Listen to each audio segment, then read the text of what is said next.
Bonjour Monsieur Asselineau. L'Italie a connu une catastrophe avec l'effondrement du viaduc autoroutier de Gênes. Quelle est votre analyse ? Eh bien, bonjour à toutes et à tous. Nous sommes donc effectivement le 18 août. La chaleur a quand même commencé à diminuer un petit peu partout. La période de canicule est passée. Je pense que vous passez, pour certains d'entre vous en tout cas, des bonnes vacances d'été. Je me félicite de voir d'ailleurs au passage que nos entretiens d'actualité ont beaucoup de succès et beaucoup de vues. C'est très bien ainsi. Notre chaîne YouTube vole de record en record. Abonnez-vous à cette chaîne. Alors effectivement, vous m'interrogez sur cette affaire terrible de ce viaduc qui surplombait la ville de Gênes. Les gens qui sont allés en Italie savent que à partir après Nice, la côte est extrêmement accidentée en allant vers l'Italie. Et c'est une succession de viaducs et de tunnels jusqu'à Vintimille. Et puis ça se poursuit ensuite sur les côtes de la Ligurie et effectivement à Gênes. Alors, aujourd'hui même, à l'instant même où je parle, il y a des dernières dépêches de presse qui disent qu'il y aurait eu 41 morts et qu'il y aurait 10 à 20 disparus. Donc c'est quand même une véritable catastrophe de ce viaduc, vous le savez, qui s'est effondré, alors qu'il faut le préciser, il pleuvait beaucoup ce jour-là, il y avait des éclairs, et il est peut-être possible qu'un éclair ait frappé l'une des piles du pont en question. Ce qui est certain, en tout cas, c'est, premièrement, que ce pont autoroutier avait été construit dans les années 60, qu'il était donc fatigué, qu'il était vieux. Il avait donc maintenant plus de 50 ans, une cinquantaine d'années, un demi-siècle, et que il était dans un état qui était déplorable, un mauvais état d'entretien. Alors, cette catastrophe a soulevé des questions et immédiatement, les deux vice-présidents du Conseil italien, qui sont M. Salvini, le ministre de l'Intérieur, le patron de la Lega, et puis M. Di Maio, qui est le ministre du Développement économique, qui lui était le patron du mouvement 5 étoiles, se sont succédés devant les médias pour incriminer, d'une part, l'Union européenne, avec ses restrictions budgétaires notamment, et d'autre part, la société concessionnaire de l'autoroute qui n'aurait pas fait toutes les diligences nécessaires, tous les investissements nécessaires pour maintenir le viaduc en bon état. Qu'est-ce que l'on peut en dire ? Nous avons publié un communiqué de presse que je vous invite à aller relire, qu'on a envoyé d'ailleurs à peu près à plus de 3000 journalistes. Évidemment, quasiment personne ne l'a repris, parce que nos communiqués de presse ont une curieuse particularité, c'est qu'ils sont souvent extrêmement intéressants, sinon nous ne les publierions pas. Ils prennent à rebrousse-poil en général l'opinion dominante, ça c'est la deuxième caractéristique. Et la troisième caractéristique, c'est qu'il est pratiquement acquis qu'ils ne sont jamais repris par quelque média audiovisuel que ce soit. Ce qui est quand même un peu curieux, j'y reviendrai peut-être à la fin de cet entretien d'actualité. Qu'est-ce que nous avons dit ? Nous avons dit que l'Union européenne, là-dedans, est extraordinairement responsable.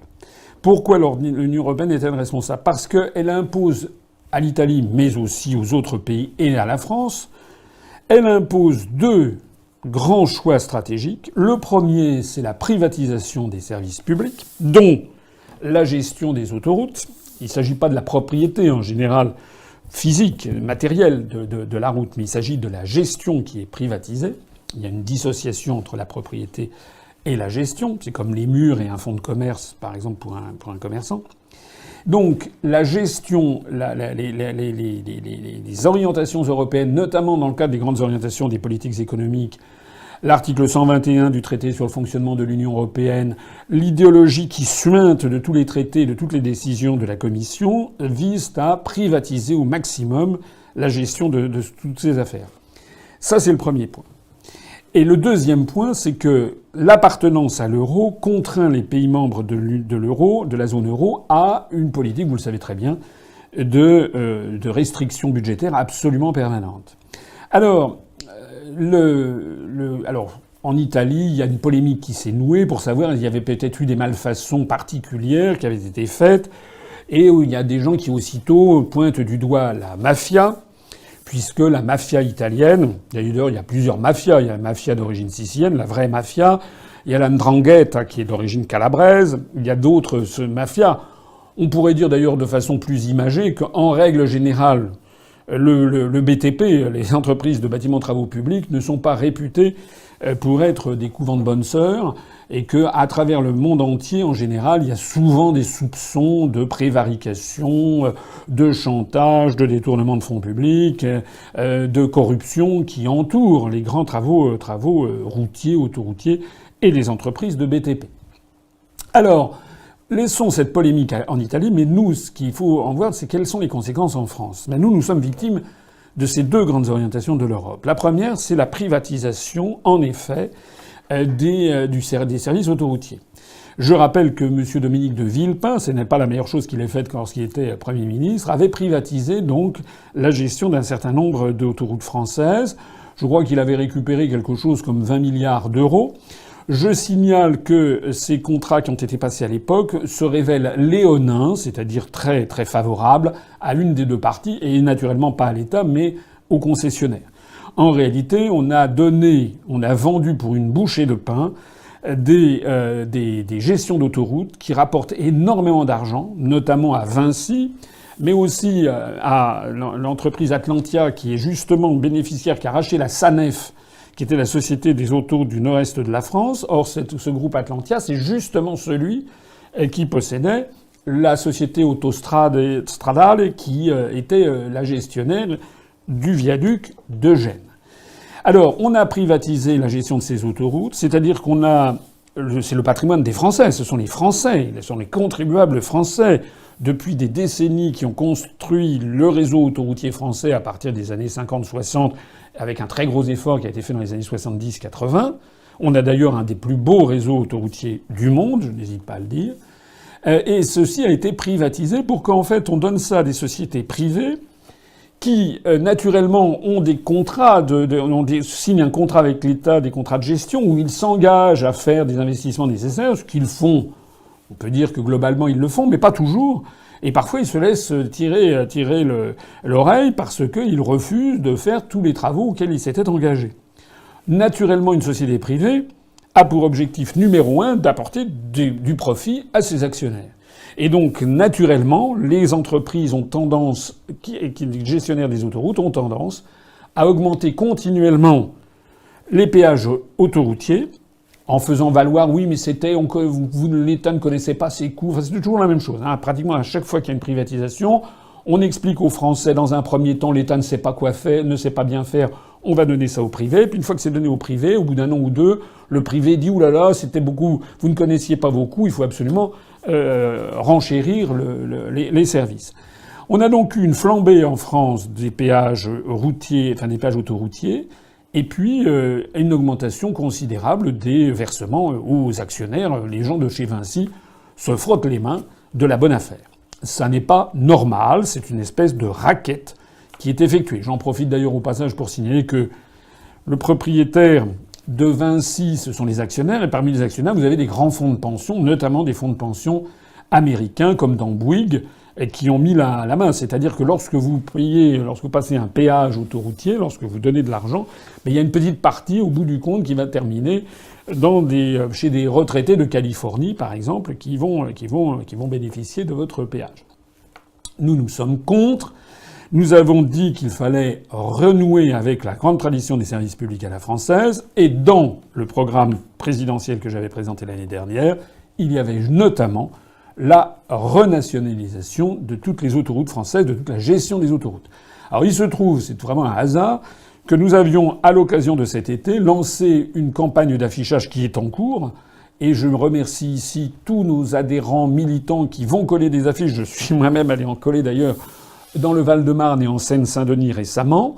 Pour aller coller ces affiches, c'est une campagne thématique sur la récupération des autoroutes françaises qui nous permettrait de récupérer certainement au bas mot 2 milliards d'euros par an pour que ce soit l'État qui s'occupe de ça. Ça n'est pas une société privée qui doit s'occuper des grandes infrastructures d'un pays.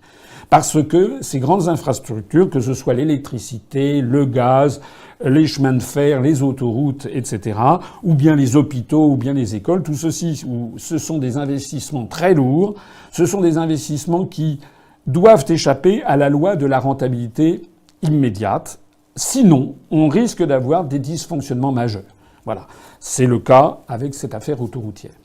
Et puis il y a un deuxième élément en quoi l'Europe est responsable, c'est qu'elle impose des restrictions budgétaires. Alors les restrictions budgétaires, elles ne vont pas concerner les portions du réseau routier qui a été concédé à des sociétés privées, mais elles concernent les restrictions budgétaires, elles concernent le réseau routier qui n'a pas été concédé. Et c'est bien là que le bas blesse, notamment en France. En France, il y a eu une espèce de méli-mélo il y a quelques années où le réseau national. Avant, c'était très clair en France, il y avait les autoroutes qui étaient payantes, mais dont la gestion était assurée par l'État. Puis vous aviez les routes nationales, les routes départementales et les routes communales. Alors ce système existe toujours, sauf que les routes nationales, il y en a beaucoup qui ont été déclassifiées et qui ont été confiées aux départements. D'ailleurs, on n'y comprend plus rien parce que certaines routes nationales qui sont encore indiquées en rouge sur les cartes Michelin, maintenant sont devenues des routes départementales, etc., etc. Pourquoi la puissance publique a-t-elle fait ça? C'est une espèce de mistigris pour essayer de refiler aux autres des investissements publics que la puissance publique ne veut pas faire. Ce qui pose des problèmes très importants, puisque le réseau routier national non concédé ne bénéficie plus maintenant des investissements nécessaires pour l'entretien des infrastructures existantes. Alors il se trouve que je connais particulièrement bien ce sujet, puisque c'est la dernière mission que j'ai faite à l'Inspection générale des finances avant de me partir en disponibilité pour la campagne présidentielle de l'année dernière, et je ne suis toujours pas revenu à l'Inspection générale. Donc il se trouve que j'ai participé avec des collègues de l'inspection du ministère de l'écologie, de l'environnement durable, etc. et de l'équipement. J'ai participé à une mission. Alors là, pour le coup, je ne peux pas en parler puisque je suis astreint au droit de réserve. Donc je n'ai pas le droit d'évoquer des sujets que j'ai eu à connaître particulièrement dans mon cadre professionnel. En revanche, je peux quand même en parler dans la mesure où le ministère de l'Environnement durable, écologie, enfin le ministère de M. Hulot et le ministère délégué auprès de lui, le ministère des Transports, de Mme Borne, enfin, dont la ministre est Mme Borne, eh bien ces deux ministères ont publié, au mois de juillet, ont publié un rapport qui est une version publique édulcorée de la mission à laquelle j'avais participé. Et ils ont publié ce document qui a fait grand bruit dans la presse. Alors comme ça fait grand bruit dans la presse, je ne peux pas, je suis libéré d'une partie de mon droit de réserve. Je vais évoquer ce qui a été évoqué dans la presse. Il a été montré dans la presse que le réseau routier national non concédé, c'est-à-dire le réseau routier qui appartient à l'État et dont la gestion est toujours gérée par l'État, est toujours effectuée par l'État, ce réseau routier national non concédé présente maintenant des déficits d'entretien de plus en plus graves. On estime qu'il y a, par exemple, en matière d'ouvrage d'art, il y a un tiers, 30% exactement, 30% des ponts qui sont sur le réseau routier national non concédé, 30% des ponts qui sont qui nécessitent des travaux. Et il y a pire encore, 7% des ponts risquent l'effondrement. Ça a été publié quelques semaines avant l'affaire du viaduc autoroutier de Gênes. Alors, ce qui est très grave dans cette histoire, c'est que le rapport en parle, donc je peux en parler aussi, mais moi je l'ai vu et je peux confirmer ce qui est dans ces rapports, puisque je l'ai vu de mes yeux vus dans cette mission.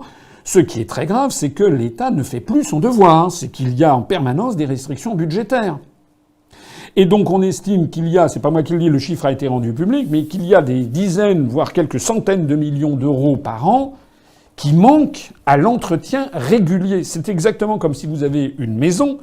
Eh bien, tout le monde sait que si vous avez une maison, il faut régulièrement entretenir la toiture, entretenir, je sais pas, la fosse septique, entretenir les volets, etc. Parce que si vous ne le faites pas pendant 1 an, 2 ans, 3 ans, il va rien se passer. Mais de façon souterraine, les choses vont se dégrader. Et puis d'un seul coup, s'il y a une tempête, vous risquez au bout de 5 ou 7 ans ou 10 ans d'insuffisance d'entretien, vous risquez de voir une grande partie de votre toiture s'envoler. Et à ce moment-là, les travaux vont être... D'abord, ça peut créer des gros problèmes dans votre entourage. Et puis les travaux risquent de vous coûter beaucoup, beaucoup plus cher que si vous aviez fait un entretien régulier. C'est ce que connaissent également toutes les copropriétés dans les immeubles. Eh bien, c'est exactement la même chose. C'est-à-dire que l'État en France n'agit plus comme avec ce qu'on appelait la gestion de bon père de famille, c'est-à-dire que nous avons des restrictions budgétaires qui sont tellement considérables dans tous les domaines, que ce soit le ministère de la Défense, les hôpitaux, la gendarmerie, etc., que aussi en matière de transport, il y a ces réductions budgétaires qui sont considérables. Alors nous avons publié un communiqué de presse pour expliquer tout ça aux Français, parce que les Français ne le savent pas, hein. Ils ne le savent pas. Et pour expliquer aux Français, nous avons demandé au gouvernement, mais bien sûr aucune réponse, aucune reprise même de notre communiqué de presse.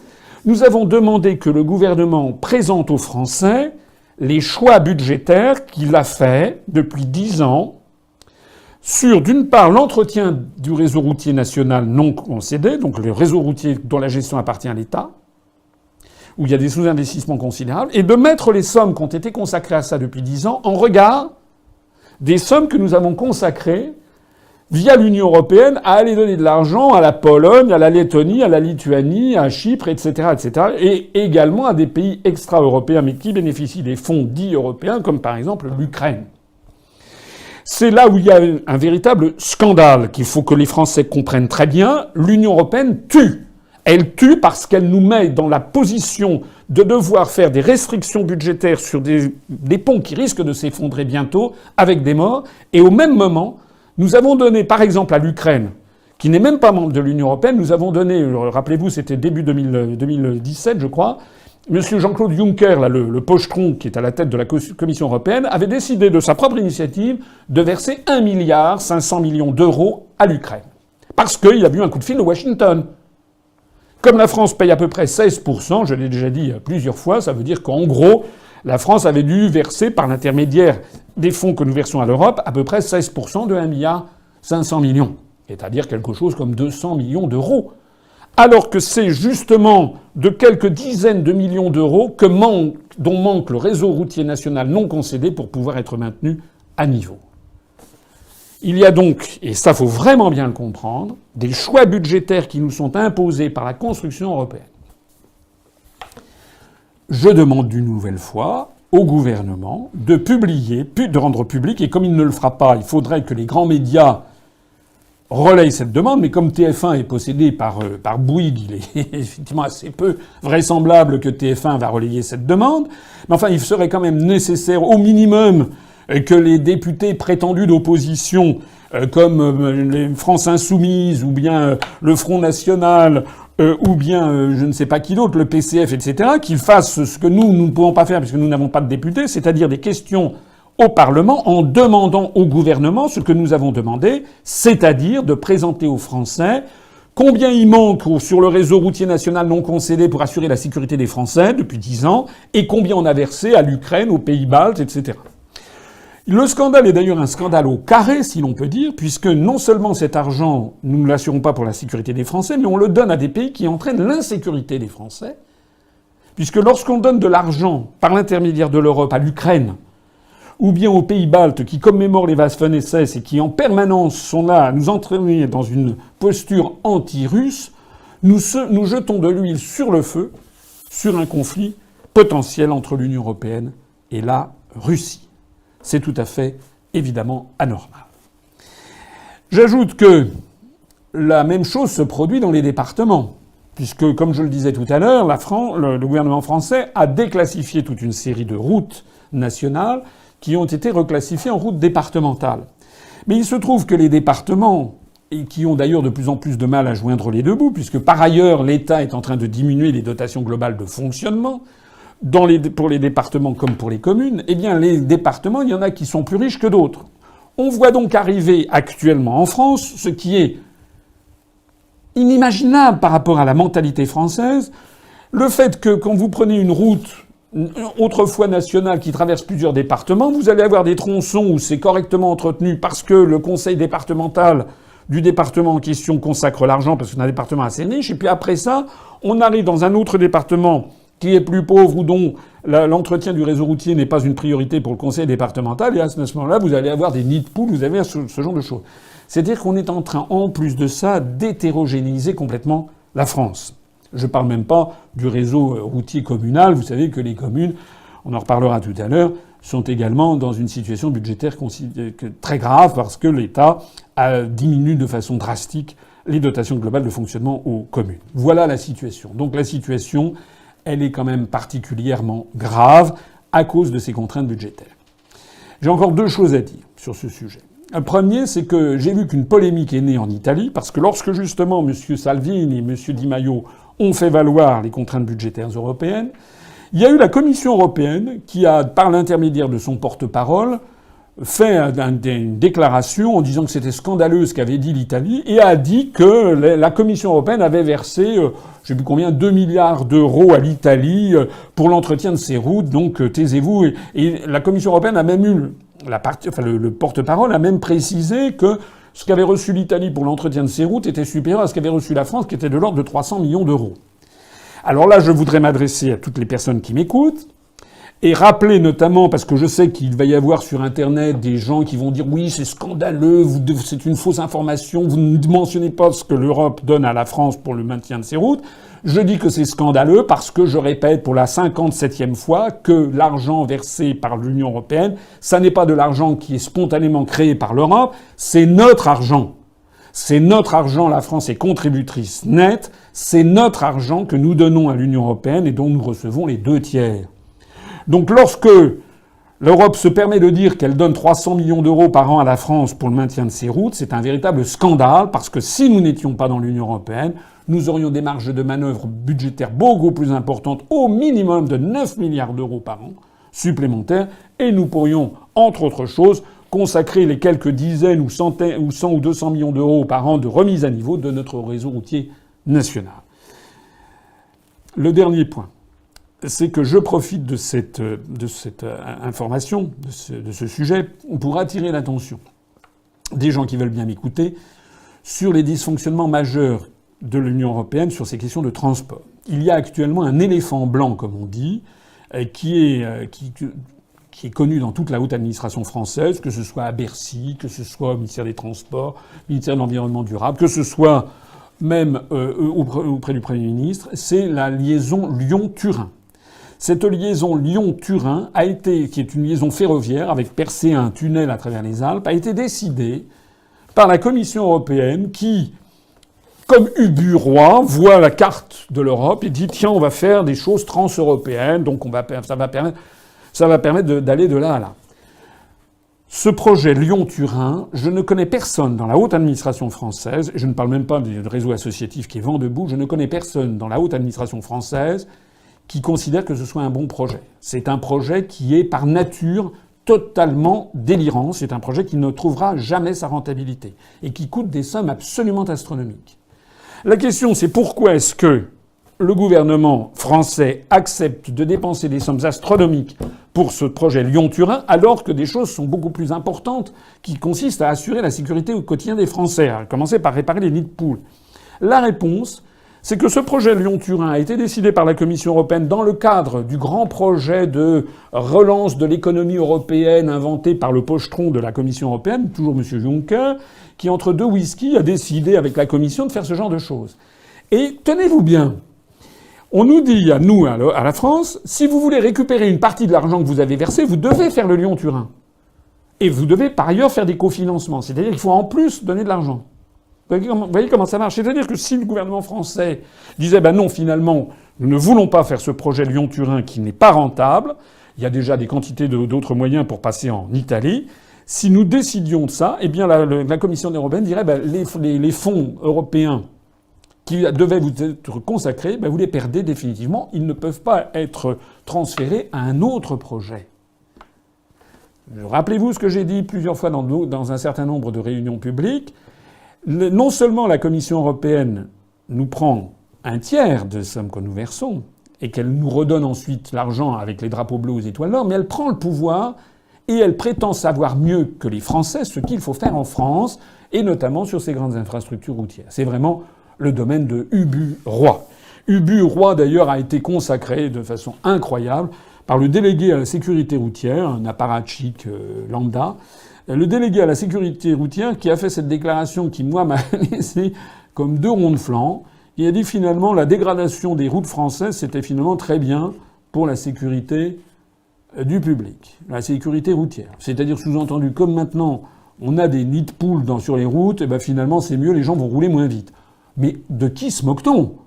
C'est complètement dingue. Et ce type a dit ça une quinzaine de jours avant qu'il y ait l'affaire du viaduc autoroutier de Gênes. On voit où mène la dégradation du service public et la dégradation des routes. Ce délégué interministériel à la sécurité routière aurait dû être viré immédiatement pour avoir fait une déclaration de cette nature. À ce moment-là, on va dire aussi que c'est formidable, je sais pas, d'avoir des hôpitaux où il y a aucune hygiène, parce que du coup, les gens vont faire davantage attention de ne pas se blesser, quoi. C'est à peu près ça. C'est un scandale. Cette déclaration est absolument inimaginable. Et je terminerai, pour prendre un peu de hauteur de vue sur ces questions routières.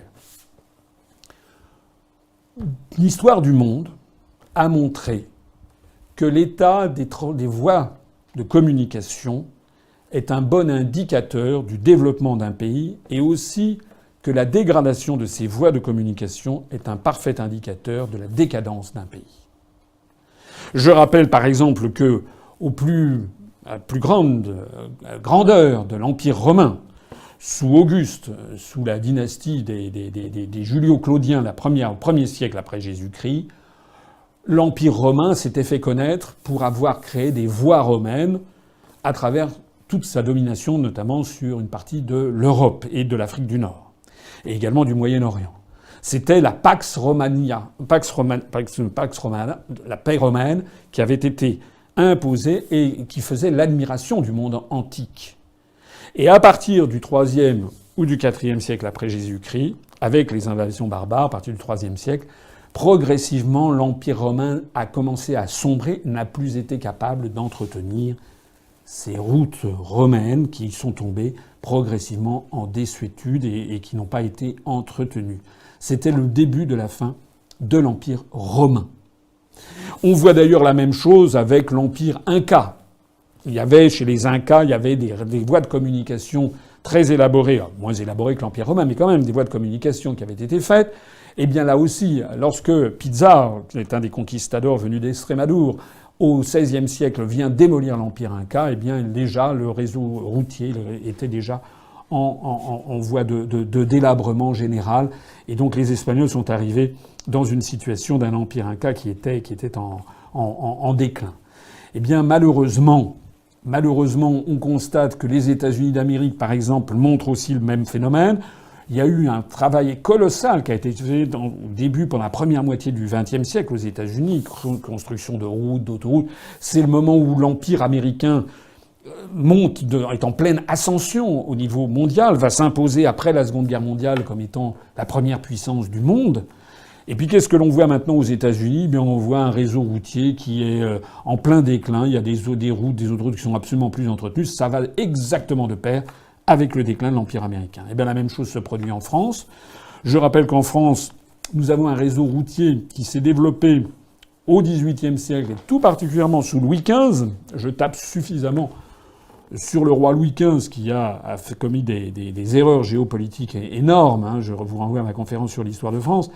Je tape suffisamment sur Louis XV pour le coup, pour une fois, rendre hommage à sa sagacité et aux gens qui l'entouraient. C'est-à-dire que c'est sous Louis XV qu'il y a eu le développement de beaucoup de routes pavées notamment. C'est là où on a, à partir de Louis XV, qu'on a planté aussi des platanes.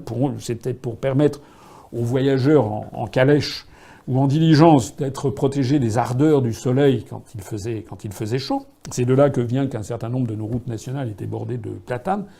Et nous avons eu évidemment le développement de ces routes qui s'est développé ensuite au XIXe siècle, en particulier des routes puis du chemin de fer sous Napoléon III et sous la Troisième République. Eh bien, on constate que la France, à l'évidence, est en décadence puisque le réseau routier est de moins en moins bien entretenu, les voies ferrées sont de plus en plus fermées. C'est un indicateur absolument irréfutable du fait que la France est actuellement en déclin. Je l'ai rappelé tout à l'heure, je le signale, le grand réseau routier et autoroutier français a été construit en France sous les 30 Glorieuses. C'est la raison pour laquelle toutes ces affaires ne doivent pas être traitées comme simplement une anecdote ou un fait divers. Derrière cette affaire de l'effondrement du viaduc autoroutier de Gênes, c'est en fait l'effondrement général Des pays européens. Et si vous me permettez, ça sera le point final. Je considère que ce viaduc autoroutier de Gênes qui s'effondre, c'est un petit peu comme l'affaire du Costa Concordia. Vous vous rappelez ce paquebot qui s'appelait Europa, qui s'était fracassé sur des rochers. C'était symbolique. Et là, la symbolique qui se cache derrière le viaduc autoroutier de Gênes, qui se cache derrière le fait qu'il y a 7% des ponts du réseau routier national français non concédés qui risquent de s'effondrer, tout ça, ça fait penser à quoi? Ça me fait penser à l'affaire de l'explosion de la centrale nucléaire de Tchernobyl en 1986, qui était le symptôme, le syndrome de l'effondrement en cours de l'Empire soviétique, d'une société malade de l'idéologie, malade du dogmatisme qui était en train de s'effondrer. C'est exactement ce que nous vivons en ce moment. Retrouvez nos analyses, nos propositions, adhérez ou faites un don sur upr.fr. Retrouvez-nous aussi sur Facebook pour partager des idées et participer au direct. Twitter pour suivre les réactions de François Asselineau au jour le jour. YouTube pour ne rater aucune de nos vidéos. Pour nous aider à rétablir la démocratie, poussez-nous, abonnez-vous, partagez.